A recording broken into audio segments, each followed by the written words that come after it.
Prime Minister is in Mexico today for a photo op and fake agreement, but it's a great opportunity to compare because both countries are neighbors of the United States. In the last quarter, Canada's economy shrunk by 1.6%, while the Mexican economy grew by 2.4%. Wow. The Canadian exports to the United States crashed by 18%, while Mexican exports to the U.S. are up 1.4%. Wow.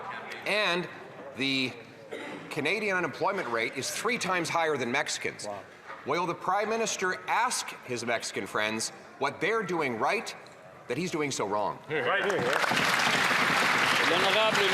The Honourable Minister of Industry. Mr. Speaker, this Prime Minister believes in having a strong relationship with Mexico, our second biggest trading partner. That's exactly why he is in Mexico today, meeting with the President to make sure that we can have our trading relationship really on par. Now, the other thing that the Leader of the Opposition needs to understand is that we're living in a much more dangerous and complicated world with trade tensions having impacts on trading partners all around the world.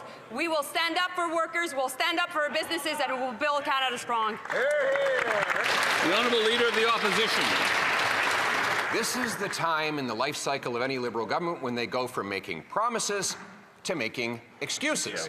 So they're blaming their collapsing economy on global tensions. But interestingly, Mexico shares the same neighbor as we do. We're both right next door to the Americas, so we can compare performance.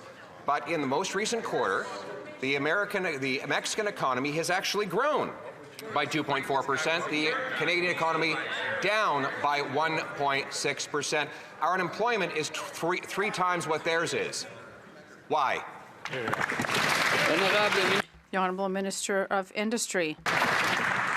Mr. Speaker, what is shocking from the Leader of the Opposition comments is always talking down Canadian workers, Canadian businesses, the Canadian economy. You know what? Good news is the Bank of Canada yesterday reduced rates. We should all be celebrating that. This is good news, Mr. Speaker. And we will be there for businesses in the tariff sectors, including aluminum, steel, auto, copper, and all the other sectors, because we know that these workers are important, these businesses are important, and we have a plan to build Canada strong. We've had a free trade agreement with Mexico for almost 3 decades. So the Prime Minister is going for nothing more than a photo op, another fake engagement. Just like the minister talks about interest rates, the Bank of Canada said the reason they're cutting rates while inflation is rising is because our economy is collapsing. They promised the fastest growing economy in the G7. They've delivered the fastest shrinking economy in the G7. They promised more home building. It's falling by 13%. They promised to spend less. Their deficit spending is 100% more. You know, talk is cheap, but why is it so expensive when this Prime Minister does it? The Honourable Minister of Industry. We know that the Leader of the Opposition believes in isolationism, which is basically that Canada is by itself in the world. We believe that we need to engage in the world. We need to make sure that Canada is working with trading partners from Mexico, from Europe to Asia, and that is why the Prime Minister will continue to travel to make sure to engage with leaders of this in the world, because we believe that it is the way to build a strong economy at home, save and protect jobs, create new ones, attract foreign direct investments, and ultimately to make sure that Canada's voice of peace and multilateralism is heard in the world. The Honourable Leader of the Opposition.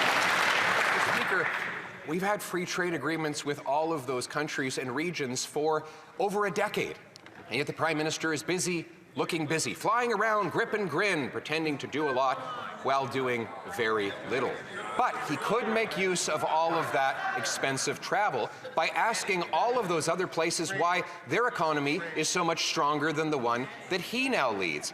He's got, under his leadership, the second highest unemployment in the G7, the worst economic growth in the G7, the worst household debt in the G7, and the worst household debt and housing costs in the G7. Why is it that when he promises to be the first, he's the worst?